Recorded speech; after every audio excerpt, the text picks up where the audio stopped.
Today, we're going to dive into one of the most powerful mental models out there for taking back control of your life. It's a really simple idea, but trust me, the consequences are profound. I mean, really think about that for a second. That feeling of being overwhelmed, that constant buzz of anxiety in the background, what if it's not actually about the problems themselves, but where you're putting all your focus? You know how it is. You find yourself stressing about the economy, some big decision happening at work, what other people are thinking about you, or outcomes that haven't even happened yet. It's just this nonstop cycle of what ifs. And here's the really frustrating part, right? You can spend hours, days, maybe even weeks worrying about this stuff, but all that mental energy doesn't move the needle one bit. You're just spinning your wheels. So what's the end result? You're left feeling totally exhausted and helpless, kind of like you're just a victim of your circumstances. You've burned all this energy and have absolutely nothing to show for it. So, how in the world do we break this cycle? Well, it all starts by understanding a simple but really powerful framework for where we point our attention. It boils down to a choice between two very different circles. This whole idea was made famous by Stephen Covey in his landmark book. He introduced it as part of the very first habit, be proactive. It's basically a tool for taking responsibility for your own life by focusing your energy where it actually counts. Okay, so think of your mental world like this, broken into three zones. That big outer circle is your circle of concern. It's got everything you care or worry about. Then, inside that, you have the circle of influence, which covers the things you can actually do something about. And right there at the very core is your circle of control, the stuff you can manage directly, like your own actions and your decisions. And when you lay it out like this, the difference is just stark. You can't change the national economy, but you can manage your personal budget. You can't control what someone else thinks, but you can influence them through how you act and communicate. See, reactive people get stuck in that left column of worry. Proactive people decide to live in the right column of action. And let me be clear, this is not just some productivity hack. It's a fundamental shift in your entire perspective. It's all about realizing that between what happens to us and how we react to it, there is a space. And in that little space lies all our power to choose our response. You know, this idea was articulated so powerfully by Viktor Frankl, a psychologist who survived the Nazi concentration camps. He saw that even when everything was stripped away, his family, his possessions, his health, the one thing that could never be taken was his freedom to choose his own attitude. I mean, if he could find that freedom in the most horrific circumstances imaginable, we can for sure find it in our daily lives.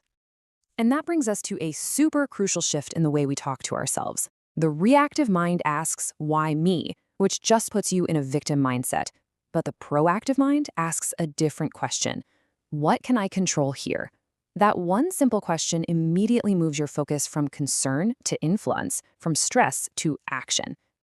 All right, so we get the why. Now let's get really practical with the how. Here are 4 steps you can take to start shifting your focus like today. Okay, first up, identify. When something's bothering you, just take a second to separate what you can control from what you can't. Step 2, redirect. Every time you catch yourself worrying, consciously pull that energy back to an action you can take. Third, let go. This one's tough, but you gotta actively accept what you can't change. Your job is to control the effort, not the outcome. And fourth, expand. Just understand that by consistently working on what you can control, you will naturally, over time, expand your ability to influence the world around you. Let's make this even more concrete with some little things you can practice. When a problem comes up, grab a piece of paper and literally draw 2 columns, concern and influence. Then, pick one small thing from your influence column and do it. Even a tiny step builds momentum. Or try this, just practice noticing a worry and then choosing to drop it. And maybe start each day by asking yourself that powerful question, where is my energy going today? Now, when you start making this shift to habit, something pretty remarkable begins to happen. This is the real payoff. See, when you pour all your energy into that circle of concern, complaining, blaming, worrying, your energy is negative. It actually pushes people away and reinforces that feeling of being powerless. It literally causes your circle of influence to shrink. But what happens when you decide to water a different garden? What happens when you pour all that energy not into the black hole of concern, but into the fertile ground of influence? Your circle of influence starts to expand. By working on yourself, on your skills, your habits, your character, you become more competent, you become more trustworthy. People start to listen. Your ability to make a positive impact grows. And pretty soon, things that were once only a concern now fall squarely within your influence. And that's the great paradox here. The feeling of being in control doesn't come from trying to manage every single external detail of your life. It comes from mastering the things that are truly yours, your choices, your responses, and your attitude. So the path forward is pretty clear.